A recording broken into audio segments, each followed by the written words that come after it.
Bonjour à tous et bienvenue pour ce nouveau numéro de Place des Arts. Focus aujourd'hui sur le Zagabena Platttheater avec une comédienne emblématique de la troupe, Martine Remarque. Bonjour. Bonjour. Et merci de participer à cette émission. Alors les téléspectateurs de Mosaïque Cristal vous connaissent bien, vous et vos blagues, puisque vous participez chaque mois à notre émission Café Crinsel. Mais cette fois, vous allez intervenir en parlant en français et pour nous dévoiler tout ce qu'on a le droit de savoir sur la nouvelle pièce du Zagabena Platttheater, sans en dévoiler la fin, bien évidemment. Alors, quel est le thème cette année ? Alors le thème, donc le titre c'est Schnelle Frau. Donc le thème, c'est un barbier qui vit dans une petite ville tranquille et il est un peu démodé. C'est un célibataire endurci, mais sa sœur qui vit à Paris prévient de son arrivée. Parce que c'est son 4e divorce, donc elle veut se reposer un peu. Ah oui, donc la sœur, c'est un phénomène qui détonne, quoi. Voilà. Donc c'est tout à fait le contraire du barbier. Et elle veut toujours, quand elle vient, elle veut lui trouver une femme. Donc cette fois-ci, il en a marre de tout ça, de tout ce cinéma. Il va inventer une femme. Il va lui présenter une femme, mais là, je ne dis pas quelle femme. Il va faire semblant d'avoir une femme. Et voilà. donc, comme toujours, c'est une comédie.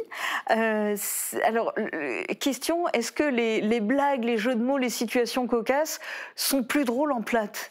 Oui, il y a beaucoup de situations qui sont drôles en plate parce qu'il y a des jeux de mots, on peut pas les traduire en français. Et c'est vrai qu'on fait toujours appel à des auteurs alsaciens ou allemands ou lorrains, et donc et nous on le traduit donc dans notre patois de Sarreguemines. Ok. Et donc qui a écrit la pièce là ? Donc là, c'est une auteure alsacienne, Josiane Hurter-Buschmann. Et donc, on fait toujours venir plusieurs pièces. Il y a un comité de lecture qui les lit et à la fin, on se réunit, on en choisit une. Celle qui remporte le pompon. Et cette fois-ci, vous avez choisi celle-ci. Et qui s'occupe de la mise en scène ? Donc la mise en scène, c'est Armand, donc c'est mon mari. Donc il fait ça depuis quelques années. Donc il demande aussi, avant qu'on commence la saison, parmi les acteurs, qui veut jouer. Parce que parfois, il y a des acteurs qui veulent faire une année sans jouer, ou pour des raisons de santé, qui veulent souffler un petit peu. Donc il faut qu'il sache qu'est-ce qu'il a comme acteur, oui, l'âge. Pour faire la distribution. Et voilà. Et en fonction, on choisit la pièce aussi dans ce sens-là. Et après, pour la distribution, c'est important. Et donc lui, il fait la mise en scène, mais il ne monte pas sur scène. Il ne monte pas il monte de temps en temps quand il y a des petits rôles à faire, comme l'année dernière, il est monté un petit peu sur scène. Il y avait un tout petit rôle à la fin de gendarme, donc il a assuré, quoi. Il est venu en renfort sur les planches. Alors là, vous êtes dans les dernières répétitions. Comment ça se passe ? Oh là, ça commence à être le stress, parce que là, on se dit, ouais, dans moins d'un mois, il faut qu'on soit super bon. Et donc là, on est plus... Au début, c'est le texte, surtout le texte, les répliques, la mise en scène. Maintenant, c'est aussi au niveau des accessoires, de l'habillage. Donc, c'est vrai que les costumes, ça fait beaucoup aussi. Ça fait déjà rire. Certains costumes font déjà rire d'emblée, sans qu'on dise quoi que ce soit. Donc, tout ça, ça doit être au point. Et là, donc, tout le monde s'active un petit peu et il y a un peu plus de stress. Alors, parlez-nous un petit peu de la troupe du Zagabena Platttheater. Vous êtes combien ?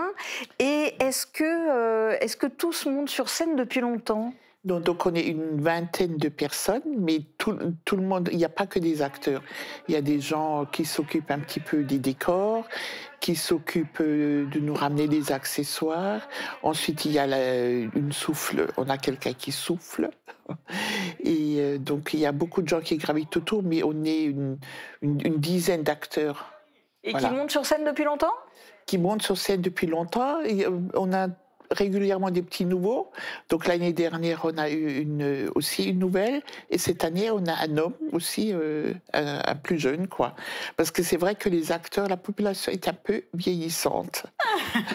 Et est-ce que tous les comédiens parlent parfaitement le plate ? Alors non, pas du tout. Parce que ça doit être super dur d'apprendre le texte, d'apprendre un rôle quand on ne maîtrise pas le plate. Oui, par exemple, le petit nouveau là qu'on a, il est plus jeune, mais c'est bien, il fait déjà partie de l'association du carnaval de Sarreguemines, donc il a déjà fait un petit peu des sketchs et puis il a un petit rôle là, mais vraiment intéressant, un petit rôle intéressant, et il commence à bien maîtriser, ça va. Il apprend bien, vite et bien. Il est jeune. Et puis, au cas où, vous l'avez dit, il y a un souffleur, une souffleuse, même aux Allgemeiner Platttheater. Voilà. Vous, est-ce que ça vous est déjà arrivé d'avoir un trou de mémoire sur scène? Ah oui, ça arrive à tout le monde, hein. Ça arrive. Mais bon, après, il faut savoir improviser. Quand on connaît bien l'histoire, quand on sait de quoi il s'agit, il y a des acteurs avec qui on retombe sur les pieds directement. Bon, quand quelqu'un oublie de rentrer ou quelque chose, on dit carrément, le public, on dit, si maintenant quelqu'un venait, on pourrait continuer. Ou des petites choses comme ça. Après, il faut communiquer avec le public quand il y a un moment creux comme ça. Mais dans ces cas-là, vous interagissez. Voilà, il faut... Et puis, à force, le public applaudit, ils comprennent. Et est-ce que ça vous est déjà arrivé d'avoir sur scène un fou rire au point d'être incapable de continuer à dire votre texte? C'est déjà arrivé.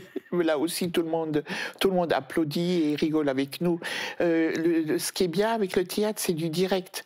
On est vraiment... On est avec le public, on travaille avec eux, et c'est ça qui est intéressant. Donc il faut les accrocher, et ça se passe, même s'il y a un couac, ça se passe bien, parce qu'on les a accrochés, ils sont avec nous. Alors dans tout ça, vous devez avoir vécu plein d'aventures. Est-ce que vous avez une anecdote qui vous a marqué avec le Allgemeiner Platttheater? Alors une anecdote, oui, moi il m'est arrivé un truc une fois, c'était à Petite-Rosselle, et j'ai fait ma scène, et puis bon, pour moi c'était terminé dans l'acte là. Et comme les vestiaires sont en dessous, je suis descendue, je me suis changée pour le 3e acte. Mais je devais encore une fois intervenir, et j'ai complètement zappé. Je pensais que c'était fini. Et puis ils attendaient en haut. Et puis bon, ils étaient en train de dire on pourrait continuer si quelqu'un venait, c'est ça? Voilà. Et là, mon mari est vite venu me chercher. Mais Martine, t'as pas fini? Et puis donc je suis remontée. Et puis j'ai expliqué au public. J'avais ma tenue du 3e acte. Oui, ça faisait rien. En plus. Et ils ont applaudi, ils ont rigolé, quoi. Voilà. Bon. Alors ça, c'était grave. Ouais.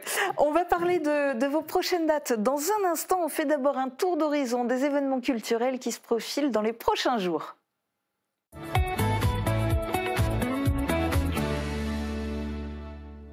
Vous pouvez profiter de votre dimanche pour aller admirer les œuvres exposées à Wieswiller. C'est la 35e édition de l'exposition de peinture et de sculpture organisée par la commune. Elle réunit chaque année de nombreux artistes régionaux. Rendez-vous à la salle polyvalente le 19 octobre de 14h à 18h.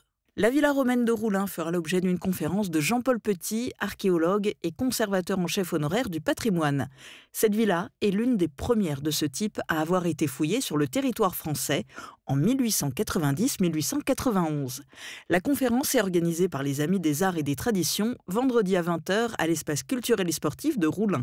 Autre conférence historique, jeudi soir, cette fois à l'Université populaire Sarreguemines-Confluence, même si elle est organisée par les archives municipales de Sarreguemines.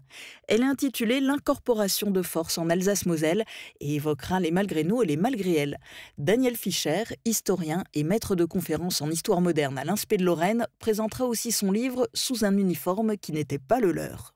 Enfin, concert exceptionnel vendredi soir à la Halle Verrière de Meisenthal. Eagle Eye Cherry fait étape dans le cadre de sa tournée française. Il est programmé dans la boîte noire dans le cadre du festival Euroclassique. La première partie de son concert sera assurée par Mathieu Deslongchamps. Ouverture des portes à 20h. Billetterie en ligne sur halle-verrière.fr. Le Allgemeiner Platttheater remonte bientôt sur scène. Ce sera au Casino des Faïenceries à Sarreguemines les 8 et 9 novembre et les 15 et 16 novembre. Les samedis à 20h, les dimanches à 14h30. C'est 12 € la place et c'est gratuit pour les moins de 16 ans. Les places sont à réserver par téléphone au 06 84 96 92 46. Alors Martine, c'est gratuit pour les moins de 16 ans, mais est-ce que vous arrivez à attirer des jeunes dans le public ? Il y en a de temps en temps. Il y en a, oui, il y en a qui ça intéresse quand même. Et je sais qu'il y avait une fois des jeunes qui étaient là, donc ils étaient en classe bilingue, et ils faisaient du théâtre en bilingue à l'école, donc ça les intéressait. Bien sûr, et ils ont pu comprendre et rigoler comme tout le monde. Il n'y en a pas beaucoup, mais il y en a. Et sur scène, attirer des jeunes comédiens, c'est mission impossible ou bien vous y arrivez ? C'est dur, mais on y arrive. Là, comme j'ai dit tout à l'heure, on a un jeune, Christian, qui se débrouille très bien. Puis ça lui plaît, l'ambiance aussi. Et c'est vrai qu'il faudrait on aurait besoin de jeunes, un peu de jeunesse. Parce que souvent, les pièces de théâtre sont écrites, il y a toujours des jeunes dans... Mais bon, si on n'en a pas, mais on ne peut pas nous rajeunir éternellement, quoi. Oh, mais vous avez l'habitude de jouer des rôles d'hommes et que des hommes jouent des rôles de femmes, donc des plus âgés peuvent jouer des rôles de jeunes oui, aussi. Mais c'est quand même, ça fait du bien d'avoir quand même une et un jeune quoi, dans la troupe, ce serait bien. Alors, donc s'il y a des vocations, n'hésitez pas, hein, il faut nous contacter. Mais l'appel est lancé, vous aimeriez quel profil et il faut quel niveau finalement, en plâtre ou en théâtre ou les deux? Non, qui comprennent un peu le plâtre, qu'ils en parlent un petit peu, le reste ça vient, hein. Voilà. Et puis qu'on aime rire, et puis qu'on aime le travail d'équipe, voilà, et puis... Et puis c'est pas grave s'ils n'ont pas déjà fait du théâtre. Non, ça s'apprend. Il faut juste qu'ils osent monter sur scène. Il faut pouvoir monter sur scène. C'est pas facile d'oser monter sur scène. Comment ça s'est passé pour vous la première fois? Oh là là, la première fois... Qu'est-ce qui vous a décidé? Quelle idée farfelue de monter sur scène? La première fois, j'étais à l'école maternelle. Hein, donc après, tous les ans, il y avait une pièce de théâtre comme ça se faisait dans les villages. Et puis après, j'ai arrêté un petit peu. Puis quand j'ai entendu que la troupe de Alpes, à l'époque, à Sarreguemines, cherchait quelqu'un, j'avais une collègue qui y était, donc je suis allée là-dedans, et puis depuis, j'en fais. Après, j'étais à Eurmingen quelques années, et après, on a créé le Sarreguemines Plat Théâtre. Et du coup, voilà. vous avez passé votre vie à monter sur les planches. Voilà, à peu près. Bon, et donc, pour ceux qui ne pourront pas venir vous voir en novembre, il y a 2 séances de rattrapage en début d'année prochaine. Le 4 janvier à Petite-Rosselle, et vous n'oublierez pas d'aller sur scène pour toutes vos répliques. Et puis le 24 janvier à Sarralbe. Merci Martine d'avoir été l'invitée de Place des Arts cette semaine. On a beaucoup parlé de théâtre, direction maintenant le cinéma pour découvrir le film Coup de cœur au Forum. Cette semaine, ça va être un peu l'événement du cinéma français pour ce dernier trimestre 2025. Un film spectaculaire comme Cédric Gimnez a l'habitude de nous les livrer, puisque c'est lui qui était aux manettes de la réalisation à la fois pour Novembre, à la fois pour Bac Nord. Et là, il nous revient avec Chien 51. Chien 51, qui est l'adaptation du roman Chien 51, publié par Actes Sud, avec un casting, vous l'avez presque deviné, avec Gilles Lelouch à nouveau, bien entendu, Adèle Exarchopoulos, et donc également avec des rôles secondaires comme Romain Duris, Louis Garrel, en tout cas de très bons acteurs. Et il nous plonge cette fois-ci dans une enquête qui nous plonge dans un Paris futuriste, un Paris qui est réparti en 3 zones, suivant l'appartenance sociale.